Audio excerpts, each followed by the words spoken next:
Thank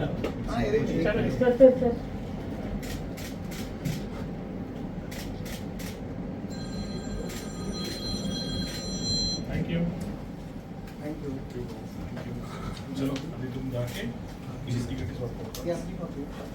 आपणास माहीतच असेल की नवी मुंबईचा खऱ्या अर्थाने विकास ज्यावेळी नवी मुंबईची निर्मिती झाली तेव्हा रेल्वेची गरज होती आणि सिडकोनी या रेल्वे स्टेशनची निर्मिती केली.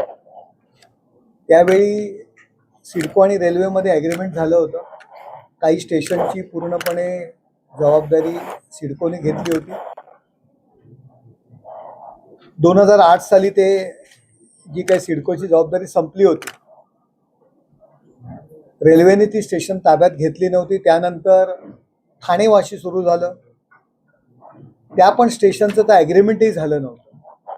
त्यामुळे सुरुवातीला नवीन कोरी करकरीत असलेली रेल्वे स्टेशन्स सुविधांपासून वंचित होती.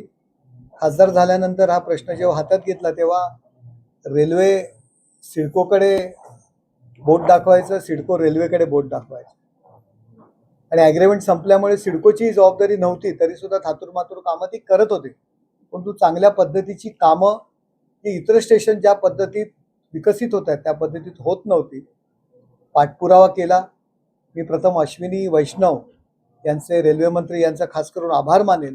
त्यांच्याकडे संसदेत हा विषय मांडला, त्यांच्याकडे सातत्याने बैठका घेतल्या आणि त्याला मूर्त स्वरूप आलेले. 15 मेला आमची अंतिम बैठक झाली. त्यावेळी निर्णय घेण्यात आला की वाशी जी काय हार्बरची जी सर्व स्टेशन्स आहेत, ठाणे असेल, आधीची नवी मुंबईची सर्व स्टेशन, ती पनवेलमधली सुद्धा असतील, ती सर्व स्टेशन 6 महिन्याच्या आत रेल्वे ताब्यात घेईल सिडकोकडून. आणि त्याची आज सुरुवात होते. तारघर, खारकोपर आणि बामणडोंगरी ही 3 स्टेशन आज सिडकोकडून रेल्वेकडे हँडओव्हर होत आहेत.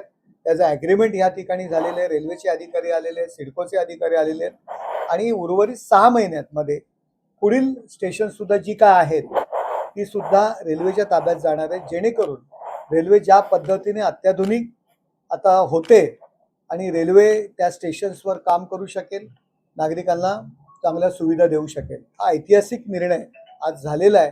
त्यामुळे जबाबदारी निश्चित झालेली आहे की स्टेशनची कामं कोणी करायची, प्रवाशांना सुविधा कोणी द्यायच्या. हा बऱ्याच वर्षाचा प्रलंबित प्रश्न आज सुटलेला आहे आणि तो पुढील स्टेशनांचा सुद्धा प्रश्न मार्गी लागलेला आहे.